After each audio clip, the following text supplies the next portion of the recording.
नमस्कार, मैं राखी Bhandari grand news के इस बुलेटिन में आप सभी का स्वागत करती हूं। आइए शुरू करते हैं खबरों का सिलसिला। इस साल दुर्ग जिले में दुर्गा पूजा की तैयारियां जोरों पर हैं, जो 22 सितंबर से शुरू हो रही है। इसी क्रम में भिलाई नगर के उपनेता प्रतिपक्ष दया सिंह ने पहला निमंत्रण पत्र भगवान गणेश को समर्पित किया। दया सिंह और उनकी टीम द्वारा खुर्सीपार में हर साल की तरह इस साल भी भव्य दुर्गा पूजा का आयोजन किया जा रहा है। इस दौरान डोंगरगढ़ जाने वाले श्रद्धालुओं की सेवा के लिए एक विशेष पंडाल भी लगाया जाएगा। इस सेवा पंडाल में भक्तों को फल, नाश्ता और भोजन उपलब्ध कराया जाएगा। साथ ही मेडिकल कैंप भी लगाया जाएगा ताकि जरूरतमंदों को स्वास्थ्य संबंधी सहायता मिल सके। दया सिंह ने बताया कि मां बमलेश्वरी के दर्शन के लिए डोंगरगढ़ जाने वाले भक्तों की भारी भीड़ को देखते हुए ये सेवा पंडाल हर वर्ष लगाया जाता है। उन्होंने कहा कि भक्तों की सेवा करना उनके लिए बहुत महत्वपूर्ण है और इसी भावना के साथ पहला निमंत्रण कार्ड गणेश जी को दिया गया।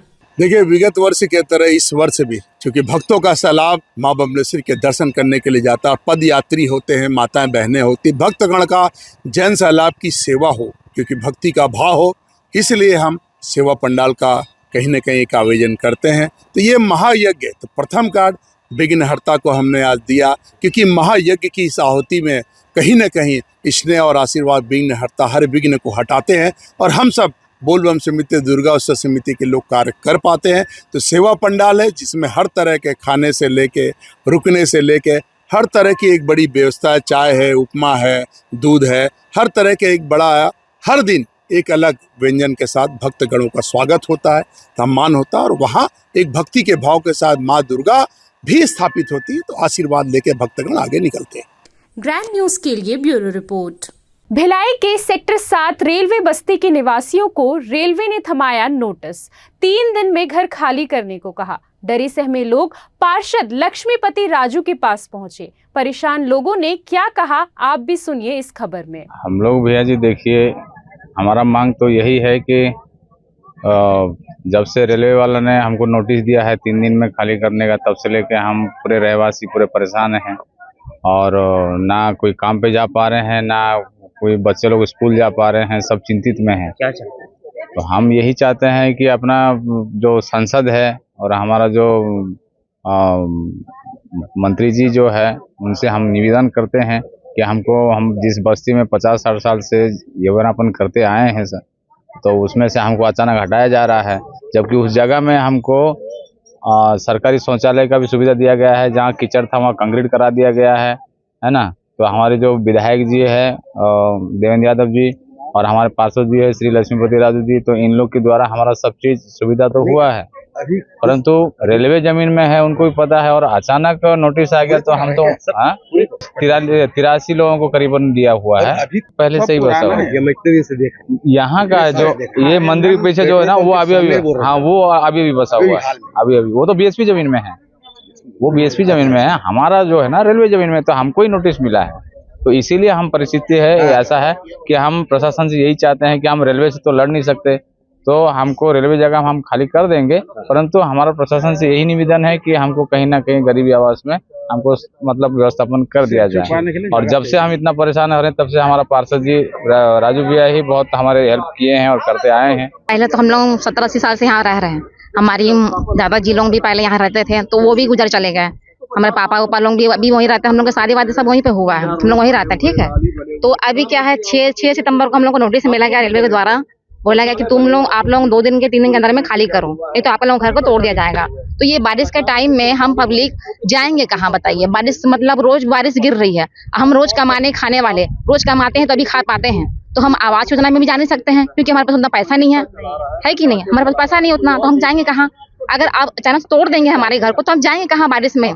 मतलब भटकेंगे कहाँ बताइए? हमारे छोटे बच्चे हमारे पढ़ने वाले हैं, 3 दिन से भी स्कूल नहीं जा रहे। जब से नोटिस मिल रहा है स्कूल नहीं जा रहे हैं। हम खुद घर में मतलब बैठे हुए हैं। हम लोग भी घर में काम भी नहीं कर पा रहे हैं, न बाहर जा पा रहे हैं। ऐसी समस्या आ गई है कि हम लोग दिन भर टेंशन से घर ही में ही बैठ रहे हैं कि हमारा घर टूट जाएगा तो हम जाएंगे कहाँ?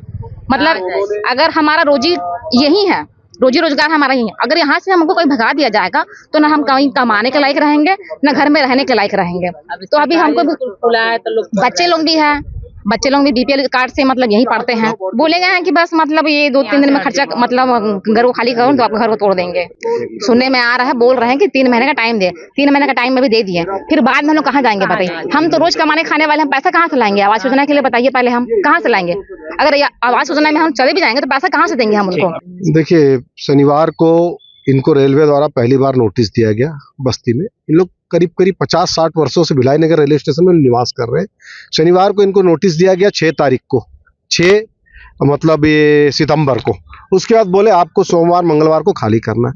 तो रविवार को इन्होंने मेरे पास, सभी लोग बस्ती वाले पूरे मिलके मेरे पास आए, तो मैंने उसको तुरंत इनको अपने संज्ञान में लिया। इन्होंने मेरे को बताया भाई हमको ये नोटिस मिला, तुरंत खाली करना, हम लोग कहाँ जाएंगे, छोटे छोटे बच्चे हैं। तो मैंने तुरंत आवास पर रविवार के दिन ही माननीय हमारे आयुक्त महोदय राजीव कुमार पांडे जी से मैंने चर्चा किया। उन्होंने मैंने समय लिया, सोमवार को गए तो सोमवार को किसी कारणवश अधिक मतलब ऑफिशियल काम से वो नहीं थे, तो फिर मंगलवार को हम लोग सब गए, चर्चा हुआ लगातार, क्योंकि हम लोग उपायुक्त थे जिनके जो चार्ज में, तो उनसे चर्चा किया। लेकिन मंगलवार को फिर हम लोग सबों ने, बस्ती वासियों ने, कि अपनी समस्या बताई कि साहब ये 50-60 सालों से यहाँ निवास कर रहे हैं। एक तो इनके पास राजीव आवास योजना के तहत तात्कालिक मुख्यमंत्री दिग्विजय सिंह द्वारा पट्टा दिया गया था। इसके अलावा स्थापित होना चाहिए कहीं ना कहीं इन लोग, और छोटे छोटे बच्चे सब बीपीएल स्कूल में पढ़ते हैं। बीपीएल स्कूल में पढ़ने के कारण स्कूल भी नहीं जा पा रहे हैं सर, और औरतें जो है काम पे भी नहीं जा पा रही, क्योंकि बर्तन मांजना, घरेलू काम करती है, रोजी मजदूरी करती है।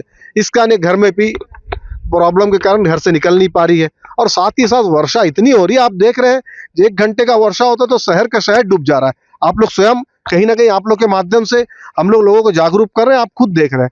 तो हम लोग का आयुक्त सर ने बोला था कि पांडे जी ने कि मैं कलेक्टर साहब से चर्चा करूंगा, चर्चा करने के उपरांत मैंने ये करूंगा।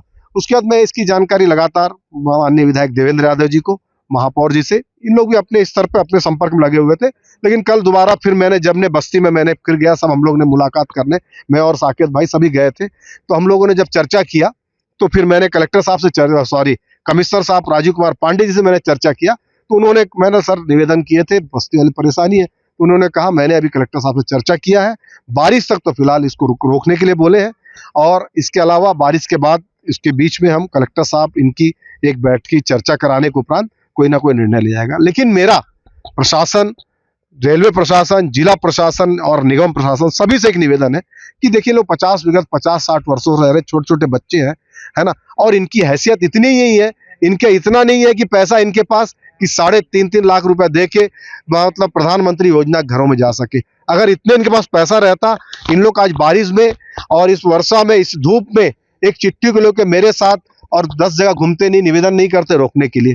तो मेरा निवेदन है इसको कुछ न कुछ शिथिल करके, या तो कम दर की जो घरें हैं जो इन लोग महीना भर सके, जैसे 70,000 के भी है, 3.5 लाख के भी है, 70,000 के मकान है कम दर में, पहले इनका व्यवस्थापन किया जाए। देखिए किसी घर 60-60 वर्ष से बसे हुए हैं, तो पहले इनका व्यवस्थापन किया जाए, उसके बाद इनको हटाया जाए। मैं ये सबसे प्रशासन सबसे निवेदन करूंगा, क्योंकि सभी की जिंदगी है, हर एक जिंदगी बहुमूल्य होती है, चाहे अमीर हो गरीब हो, सबकी जान एक समान होती है। मेरा सभी से निवेदन है कि इनको मजबूर ना करे कोई, इनको आवास व्यवस्था करके दे। गृह मंत्री विजय शर्मा ने भाजपा कार्यालय में पत्रकारों से चर्चा करते हुए जीएसटी में की गई बड़ी छूट और हाल ही में हुए नक्सल विरोधी अभियान पर विस्तार से जानकारी दी। उन्होंने कहा कि केंद्र सरकार ने करदाताओं को बड़ी राहत देते हुए 5 लाख से 12 लाख रुपए तक की आय पर अब कोई टैक्स नहीं लगाने का निर्णय लिया है। शर्मा ने बताया कि 1 जुलाई 2017 को जीएसटी लागू होने से पहले भारत में 17 प्रकार के टैक्स और 13 प्रकार के सेस लागू थे, जिनसे आम जनता और उद्योग जगत दोनों ही परेशान रहते थे। इसके अलावा राज्य सरकारें मनमाने ढंग से कर लागू कर देती थी। गृह मंत्री ने कहा कि पिछले वर्ष सरकार ने 12 लाख सालाना आय पर टैक्स नहीं लगाने का निर्णय लिया था। अब और सुधार करते हुए जीएसटी में 4 स्लैब की जगह केवल 2 स्लैब रखे गए हैं। सभी उपयोगी वस्तुओं पर कर 0 कर दिया गया है और अनेक उत्पादों में कर 10% तक कम कर दिया गया है। उन्होंने इसे जनता के लिए राम राज्य लाने वाला कदम बताया है। उन्होंने आंकड़े प्रस्तुत करते हुए बताया कि 2017 में जीएसटी करदाता 66.5 लाख थे, जो 2025 में बढ़कर 1.51 करोड़ रुपए हो गए हैं। वित्त वर्ष 2024-25 में सकल जीएसटी संग्रह 22.8 लाख करोड़ रुपए रहा, जो मात्र 4 वर्षों में दुगना हो गया। इस सुधार से वस्त्र उद्योग को विशेषकर निर्यात के क्षेत्र में लाभ मिलेगा। हस्तशिल्प की कम दरें कारीगरों की आजीविका को समर्थन देंगी, भारतीय विरासत को संरक्षित करेंगी और ग्रामीण अर्थव्यवस्था को सशक्त बनाएंगी। ऑटोमोबाइल क्षेत्र में स्पष्ट वर्गीकरण से विवाद कम होंगे तथा निर्यात को भी बढ़ावा मिलेगा। इसके साथ ही नवीकरणीय ऊर्जा को भी विशेष प्रोत्साहन मिलेगा। उन्होंने कहा कि खाने पीने की चीजें अब सस्ती हो गई हैं, जिससे आम जनता को सीधा लाभ मिलेगा। मतलब इसको कौन बेहतर नहीं कहेगा, मैं जानना चाहता हूँ। वो गब्बर सिंह टैक्स करने वाले कहाँ गए, उनको समझना पड़ेगा किस तरीके से देश में ऐसी अर्थव्यवस्था लागू हो रही है जो 5 लाख से बढ़ा करके सीधा 12 लाख रुपए तक कोई आपको टैक्स नहीं लगेगा आपके इनकम पर। ये व्यवस्था खड़ी हो गई देश में। ये व्यवस्था खड़ी हो गई कि 4 स्लैब में लगने वाला जीएसटी अब 2 स्लैब में लगेगा, 5% और 18%, इन 2 विषयों पर लगेगा। ये कितना बड़ा चेंज है भाई। हमारे देश में टैक्स पेयर्स बढ़े हैं, और अगर टैक्स पेयर इसी तरह बढ़ गए, मान ले आप कोशिश करें 5 करोड़ 6 करोड़ टैक्स पेयर हमारे देश में हो जाएंगे, तो देश की आर्थिक स्थिति ही बदल जाएगी। हमारा देश ऐसे गरीब नहीं है भाई।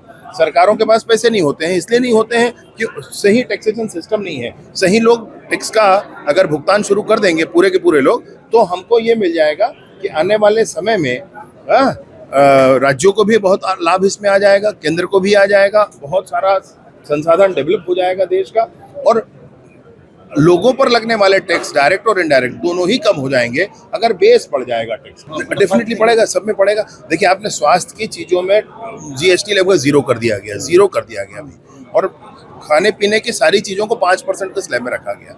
तो घर में, किचन में, खाने पीने की चीज़ों में इसका सब में फ़र्क आने वाला है। और तब डोसा भी आप खाते तो पहले 18% टैक्स जीएसटी देते थे। आप ध्यान करो, 100 रुपये का डोसा अगर हुआ 118 देते तो बड़ा मने कष्ट होता था। अब वो डोसा जो है आपको 105 में ही होगा। नक्सल मुद्दे पर गृह मंत्री ने कहा कि गरियाबंद जिले में सर्च ऑपरेशन के दौरान जवानों को बड़ी सफलता मिली है। इस कार्रवाई में 10 नक्सली मारे गए हैं, जिनमें कई बड़े नेता भी शामिल हैं। उन्होंने शिक्षकों की हत्या पर गहरी संवेदना व्यक्त करते हुए कहा कि जो भी शिक्षक की हत्या करेगा उसे किसी भी प्रकार की पुनर्वास नीति में शामिल नहीं किया जाएगा। पुलिस भर्ती के सवाल पर विजय शर्मा ने पिछली सरकार पर निशाना साधते हुए कहा कि पूर्ववर्ती सरकार ने 5 सालों में एक भी पुलिसकर्मी की भर्ती नहीं की थी, जबकि वर्तमान सरकार लगातार पुलिस बल को मजबूत करने के लिए काम कर रही है और भर्ती प्रक्रिया नियमित रूप से जारी है। इस दौरान गृह मंत्री ने विश्वास जताया कि सरकार की इन नीतियों और सख्त रुख से न केवल अर्थव्यवस्था मजबूत होगी, बल्कि राज्य में शांति और विकास भी सुनिश्चित होगा। 2 जवान आईडी ब्लास्ट में हैं, उनका पैर हताहत हुआ है, वो रायपुर एयरलिफ्ट किए गए हैं। और साथ ही साथ समानांतर एक और चीज़ है कि मैनपुर थाना क्षेत्र में, गरियाबंद जिले में एक सर्च ऑपरेशन के दौरान एनकाउंटर हुआ, जिसमें लगभग 10 नक्सली मारे जाने की खबर है, न्यूट्रलाइज होने की खबर है, और इसमें कुछ बड़े कैडर भी होने की संभावना है। मैं खुद ही दुखी हूँ इस बात को लेकर के कि शिक्षा दूतों की हत्या हो जा रही है। 10 शिक्षा दूतों की हत्या अब तक हो चुकी है। इसके लिए कहा है हम लोगों ने कि जो शिक्षा दूतों की हत्या करेंगे वो किसी भी तरह से पुनर्वास के पात्र नहीं होंगे, और उनका चिन्हांकन करके दंड दिया जाएगा, चिन्हांकन करके दंड दिया जाएगा। और इसमें आपसे कहना ये चाहता हूँ कि कोई ये ना समझे कि पता नहीं चलता है, सब पता चलता है। और अब गांव-गांव में अगर कोई गांव में घुस करके ऐसी हत्याएं कर रहा है तो वो क्या कर रहा है, आप सोच सकते हैं। फिर ऐसे विषय को तो समापन करना ही पड़ता है। अब राहुल क्या कहते हैं, मतलब आप खुद भी समझ सकते हैं भाई, उसको छोड़िए उन बातों को। घटनाएं जो हुई हैं, जैसे राजनांदगांव की जो घटना है, उस घटना में दोषी पकड़े गए हैं, सारे दोषी पकड़े गए हैं। पुलिस ने अपना काम किया, घटना हो गई परंतु पुलिस ने अपना काम किया। मैं ये कहना चाहता हूँ कि जो फिल्म में गया था, उस फिल्म से उनको क्या दिक्कत है? अगर किसी फिल्म में भारत में हुए किसी घटनाक्रम का उल्लेख है तो उनको क्या दिक्कत हो रही है? क्या ऐसी फिल्में नहीं होनी चाहिए? क्या देश के ऐसे विषयों को बताने वाली फिल्में नहीं होनी चाहिए? उनको फिल्म से क्या दिक्कत है?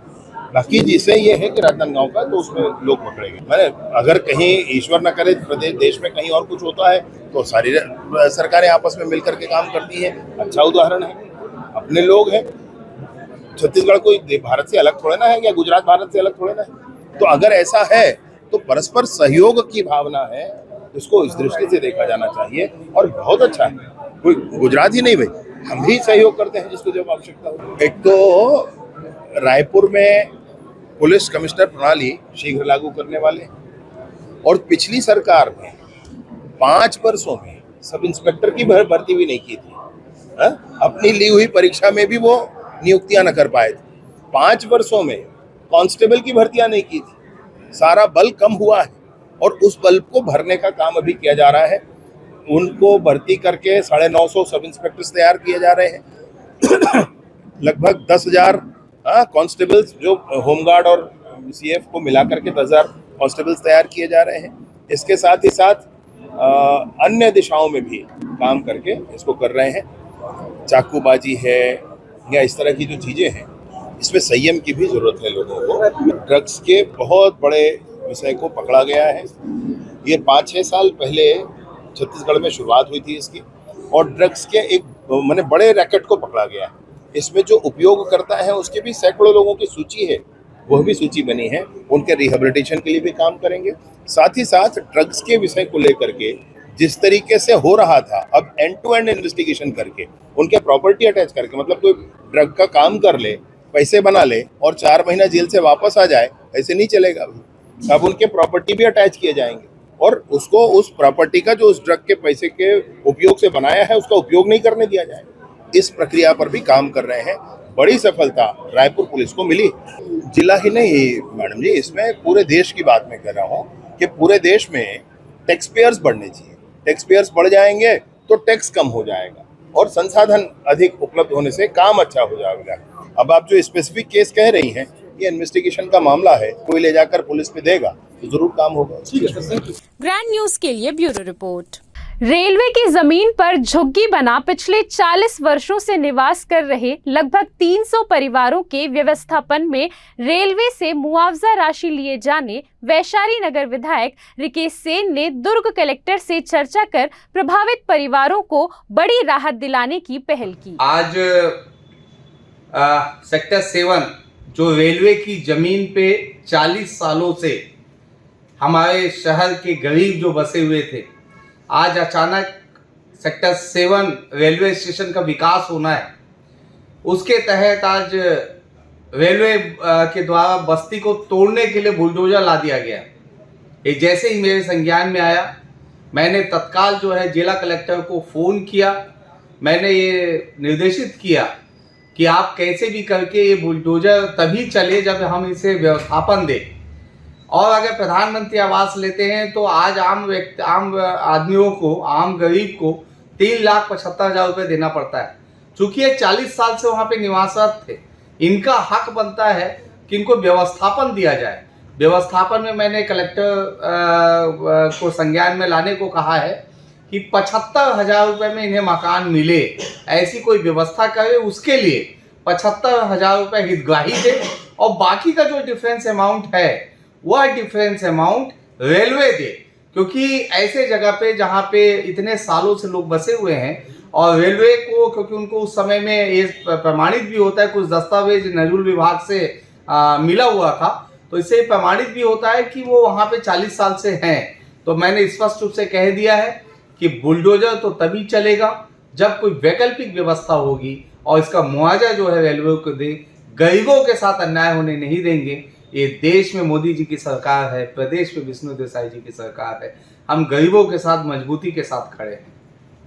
दुर्ग जिले के सुभाष चौक पर गुरुवार देर रात एक सनसनीखेज घटना सामने आई, जहां 2 युवकों का अज्ञात लोगों ने अपहरण कर लिया। ये मामला सीधे तौर पर महादेव सट्टा ऐप से जुड़ा हुआ बताया जा रहा है। घटना के बाद क्षेत्र में दहशत का माहौल है और पुलिस ने तत्काल कार्रवाई शुरू कर दी है। दरअसल भिलाई के कैंप 1 स्थित सुभाष चौक पर शुभम एगरोल नामक दुकान चलाने वाले विष्णु शाह और शुभम शाह को कुछ अज्ञात बदमाशों ने जबरन वाहन में बिठाकर ले गए।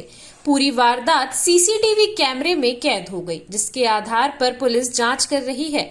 फुटेज में दिख रहा है कि अपहरणकर्ता पहले से ही घात लगाए बैठे थे और मौका मिलते ही दोनों युवकों को अपने साथ ले गए। इस मामले में पुलिस अधिकारी मनीष शर्मा ने पुष्टि करते हुए बताया कि अपहरण की घटना दर्ज कर ली गई है और विवेचना जारी है।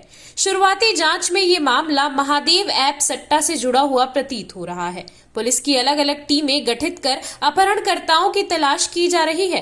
पुलिस ने सीसीटीवी फुटेज खंगालने के साथ साथ इलाके में पूछताछ शुरू कर दी है। आसपास के जिलों और संभावित ठिकानों पर भी निगरानी रखी जा रही है। इस घटना ने शहरवासियों को झकझोर कर रख दिया है और लोगों में पुलिस से शीघ्र कार्रवाई की उम्मीद की है। फिलहाल दोनों युवकों की सुरक्षित बरामदगी पुलिस के लिए सबसे बड़ी चुनौती बनी हुई है। छावनी थाना क्षेत्र के सुभाष चौक में एक अंडे का ठेला है, जिसके दो व्यक्ति चलाते हैं। उनको एक अर्टिगा गाड़ी आई, यूपी पासिंग थी, और उसमें उसको बैठा करके, दोनों भाइयों को बैठा करके अपने साथ ले गए, जिस पर अपहरण का अपराध पंजीबद्ध किया गया है। हमारी टीम लगी हुई है, जल्द ही आरोपियों तक पहुंचेंगे। ग्रैंड न्यूज के लिए ब्यूरो रिपोर्ट।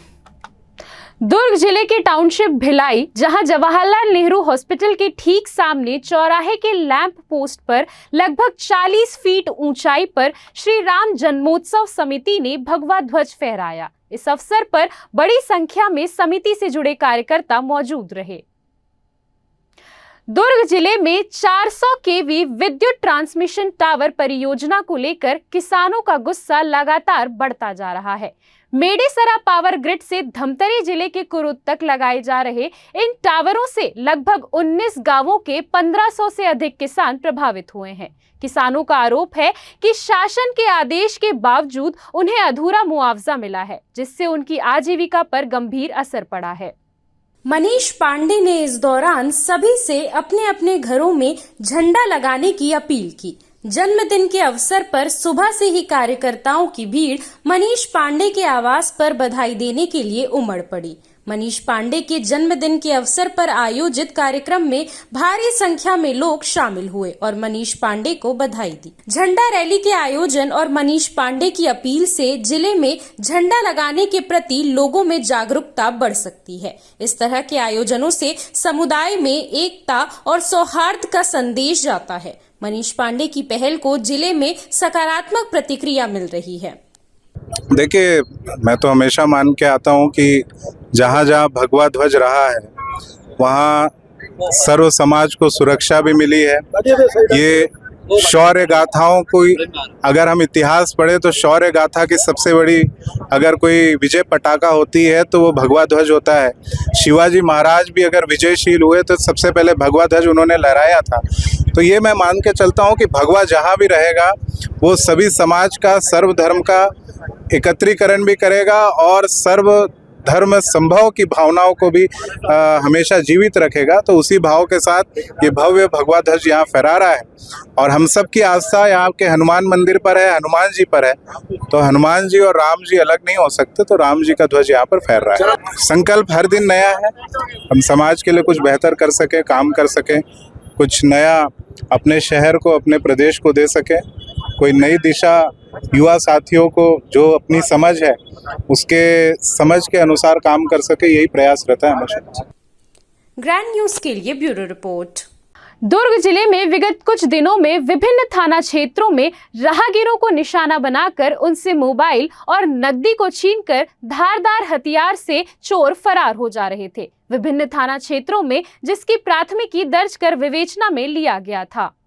झपटमारी की घटना पर रोक लगाने हेतु दुर्ग पुलिस अधीक्षक विजय अग्रवाल के निर्देशन में विशेष अभियान चलाया जा रहा है। इस अभियान के दौरान थाना भिलाई नगर के 4 प्रकरण, मोहन नगर के 1 प्रकरण, चौकी स्मृति नगर 1 प्रकरण, वैशाली नगर 1 प्रकरण, खुर्सीपार 2 प्रकरण, जामुल 1 प्रकरण, चौकी जेवरा सिरसा 3 प्रकरण, कुल 14 प्रकरणों में आरोपियों की गिरफ्तारी एवं उनसे घटना में प्रयुक्त हथियारों की जब्ती एवं रकम की बरामदगी की गई है। उपरोक्त प्रकरणों में एसीसीयू एवं विभिन्न थानों की टीम शहर के घटना स्थलों के आसपास के सीसीटीवी फुटेज एवं टेक्निकल सूचना के आधार पर 3 आरोपियों की पहचान स्थापित हुई, जिनको घेराबंदी कर पकड़ा गया। पूछताछ करने पर अपने अन्य साथियों के नाम उन्होंने बताए और विभिन्न थाना क्षेत्रों के प्रकरणों में शामिल होकर घटना कारित करना स्वीकार किया। सीसीटीवी फुटेज के आधार पर अन्य आरोपियों की भी पहचान की गई। प्रार्थियों से भी आरोपियों की पहचान कराई गई, जिसमें प्रार्थियों ने आरोपियों को पहचाना। 3 आरोपी टिल्लू, आलम और अनुज एवं 6 विधि से संघर्षरत आबकारी बालकों को विधिवत हिरासत में लेकर पूछताछ कर मेमोरेंडम के आधार पर जब्ती की गई एवं माननीय न्यायालय में पेश किया गया। आरोपियों से जब्त सामग्री में 4 मोबाइल, 2 चाकू, 1 कटर, 3 2 पहिया वाहन को जब्त किया गया। दुर्ग जिले के विभिन्न थाना क्षेत्रों में लगभग 14 विभिन्न मामले थे, जिस पर ज्ञात में अपराध पंजीबद्ध था और ये छिनतई करते थे, छीना झपटी करते थे, लूट करते थे और लूट में सफल नहीं होते थे तो आहत कर देते थे, चाकू चला देते थे, कटर था इनके पास। ऐसे 9 लोगों के खिलाफ कार्रवाई की गई है, जिसमें 3 बालिग हैं और 6 नाबालिग हैं। ये लगातार दुर्ग के विभिन्न थाना क्षेत्रों में घूम कर घटना को अंजाम देते थे। सीसीटीवी फुटेज के आधार पर और टेक्निकल इंट के आधार पर इन आरोपियों तक पहुंचा गया। पहचान कार्रवाई कराई गई। जो आहत हैं उन लोगों ने इनको पहचाना है। इस आधार पर इनके ऊपर कार्रवाई की गई है। माननीय न्यायालय में पेश कर अभी जेल दाखिल किया जा रहा है। ग्रैंड न्यूज के लिए ब्यूरो रिपोर्ट। इस वक्त के इस बुलेटिन में फिलहाल इतना ही। मुझे दीजिए इजाजत और आप देखते रहिए ग्रैंड न्यूज।